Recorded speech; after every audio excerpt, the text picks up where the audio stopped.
It's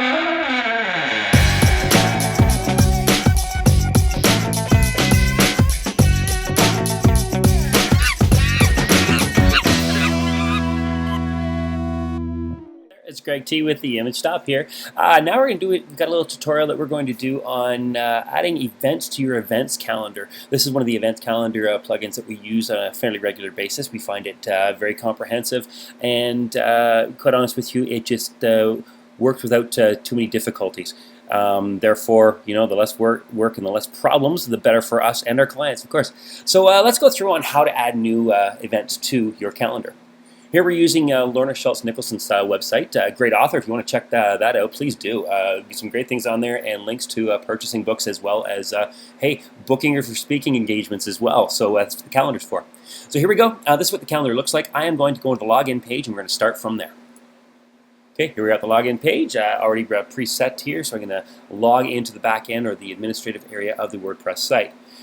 This one here, the site uses our modular building system, and that actually this is going to be the exact same for whether you're with the modular or any other theme within WordPress, so don't worry about that. Right over here on the left-hand side, you're going to see an area for events. That's where we're going to be going to. So what I'd like to do first of all is we're going to go into just all events. So you can take a look what that looks like with all the events are laid out. These are ones that have been previously set. You can see there are several here at this particular point in time. That's because she's got a lot of different events and engagements she's part of. As you can see, starting through May all the way up to May. Pardon me. That's only this so far. So here you can edit and clone, even if you want to take a new or create a new event that is very similar to one of the existing. That can save some of the typing for you. So let's just try it brand new from the events thing. So we're going to go here to new at the top. You can also do it from the left-hand side menu. Clicking new.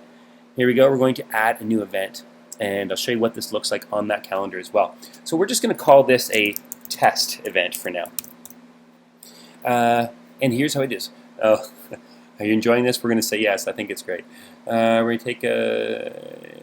We'll do that later. Let's get out of there. My apologies.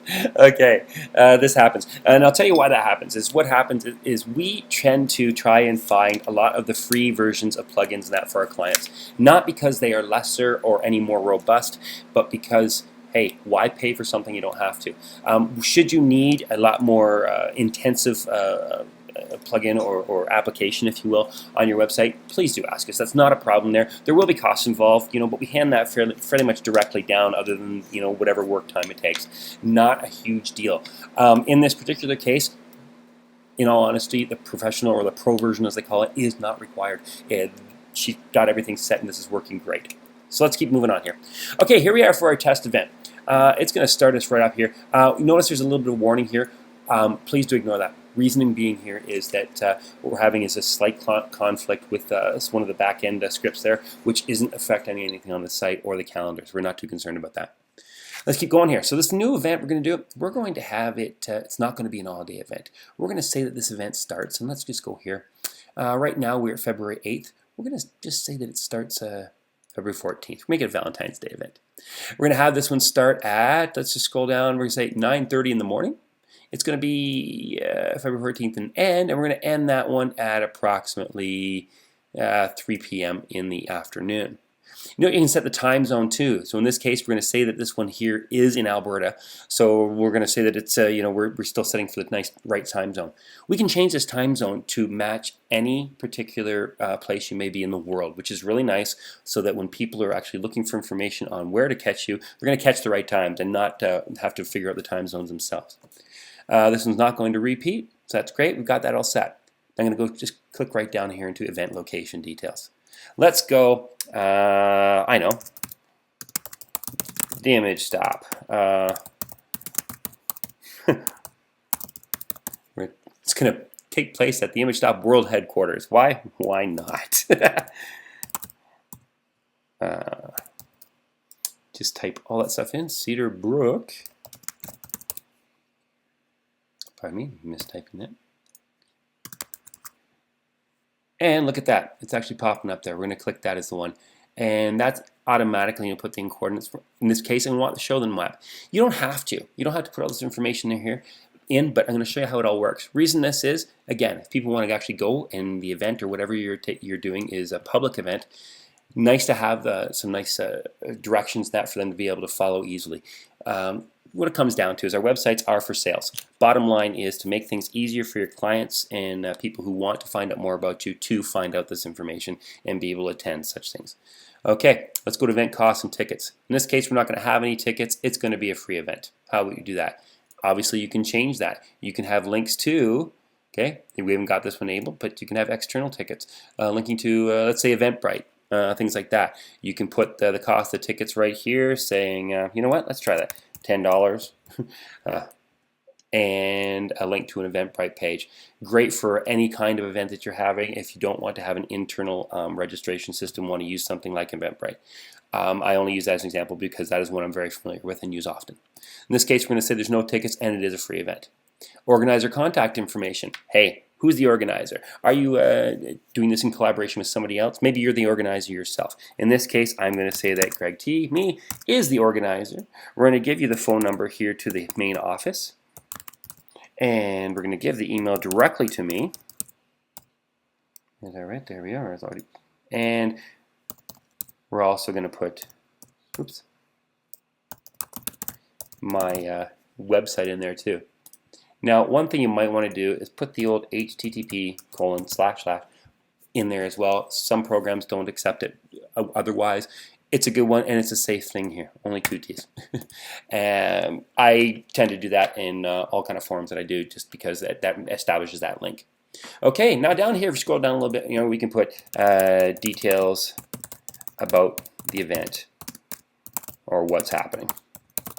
You can put as many details as you want. You can have your breaks. You can have so many different things in here. Really nice thing. Again, more details, the better for your clients.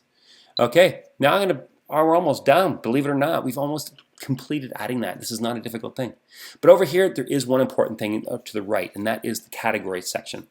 That's been established so that in the actual menus here for the calendar itself, you'll see there's a menu and it says author visit, book signing, presenting.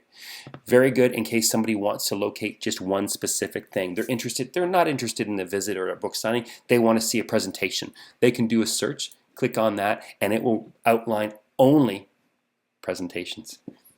Here we can go back in and we want to see an author visit only. What happens there? Boom, only author visits. How about just book signing? Again, bang, only book signings. Really nice. You can scroll through here too. Let's go to see what March is going to look like. March looks fairly empty. Again, we got all categories happening now. Let's see what April looks like. Oh yeah, look at that. We've got some great ones happening there. And May, as we know that we have events already going into May according to what was entered in the event section. Bang, there's those ones showing up there too. And again, you can get rid of or look for other things. You see that there? I can get rid of all of them or add them all back on. Really nice. And we're going back to the main screen that way. You can also change your view in here. Right now we have a default of the calendar. We can have an agenda view, day view, week view. The agenda view is kind of what's showing up on the side here. We added both to this page just again to make things easier. You want to see for the viewers.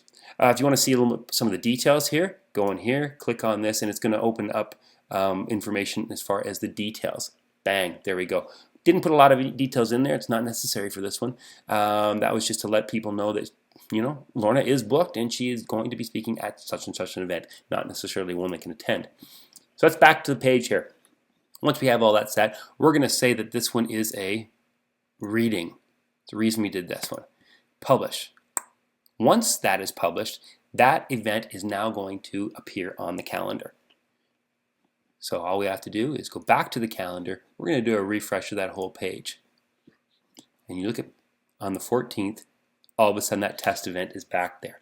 Here's the neat thing. This is why we use that. Reading is now showing up in our categories list. It wasn't there before. The reason it wasn't there before is there were no entries in that category. It's the only reason. It makes it easier instead of leading people down a path only to find that there's nothing there that it doesn't actually appear until. So there you go. There's some of the stuff there. It gives you the general overview. And if you click on that page, it does give you the more information, as we said. Yeah, you click there for the email. You can go here to the event website, which is our website that we entered. It explains it's the reading here. Gives you where it's at, the address, the cost is free. And look at that. There's actually the map and how to get there. We will take this one off the site, of course, because Lorna doesn't have an event happening here, and that's probably not the best thing to leave it there. So how do we do that? I'm going to go to the events, all events page, and we're going to find that event.